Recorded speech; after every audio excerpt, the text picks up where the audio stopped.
Salut tout le monde. Alors aujourd'hui, j'ai envie d'aborder avec vous quelque chose de très important, c'est le fameux mur au marathon. Et je vais vous donner deux, trois petites astuces pour pouvoir résister à ce mur. Première des choses, avant la course, les entraînements que vous devez faire, vous devez progressivement augmenter la charge de manière à ce que vous ayez un volume assez important en spécifique. Pourquoi?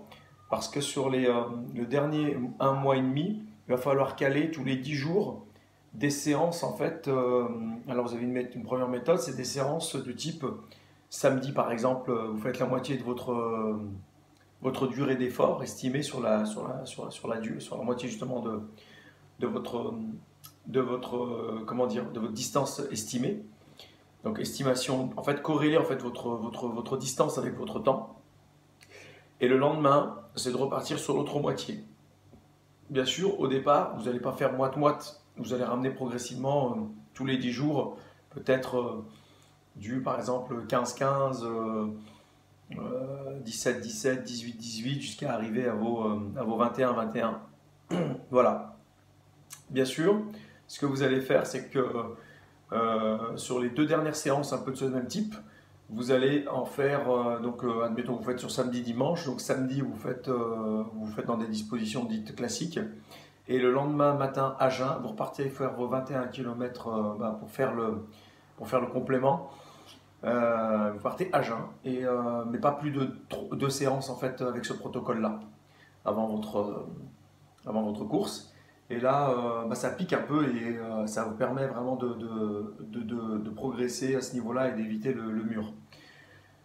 Voilà, ça c'est la première méthodologie. La deuxième méthodologie, pour les personnes qui n'aiment pas trop en fait faire deux séances spécifiques au jour le jour, vous avez la méthodologie qui est un peu plus connue, c'est de vous approcher en fait on va dire de la distance marathon en fait en faisant un spécifique tous les 10 jours, c'est mieux qu'une fois par semaine quand vous commencez à borner, parce que ça vous laisse quand même pas mal de traces.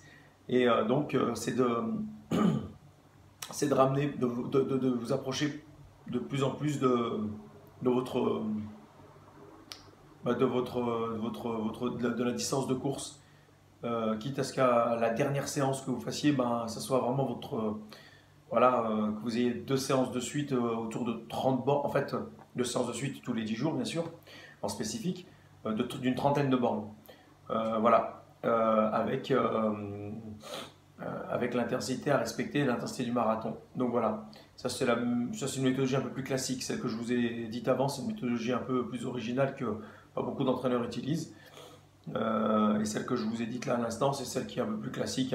On monte progressivement le volume du spécifique pour être sur les trois quarts de la distance sur au moins deux séances avant votre marathon.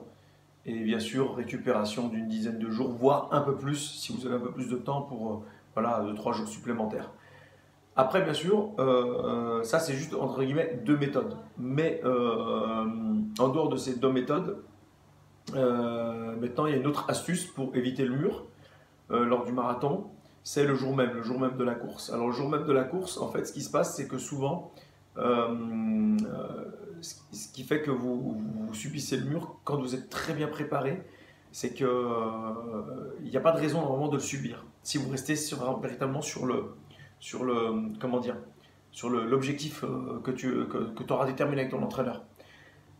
Ce qui va vraiment te faire sortir, c'est le début de la course. Souvent, les 15 premiers kilomètres, quand on se sent bien, on a tendance à ne pas respecter en fait, les allures de course.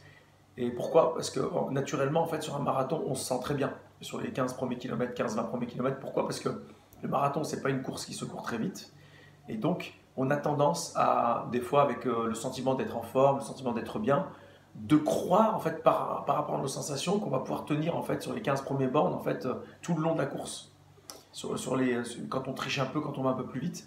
Et en fait, on paye les pots cassés après derrière. Après 20 km, on commence à sentir que l'allure qu'on avait peut-être au départ était un peu trop forte. À 25 km, on commence à le sentir, et entre les 25 et 30 km, pour certains, ils commencent déjà à trinquer à ce moment-là. Et d'autres, arrivés aux 30, il y a un épuisement qui arrive brutalement. Donc, même si c'est frustrant, même si au fond de vous, vous avez l'impression que vous pouvez aller plus vite, je vous conseille fortement de rester vraiment sur les 20-25 premiers kilomètres, sur l'allure que vous devez respecter.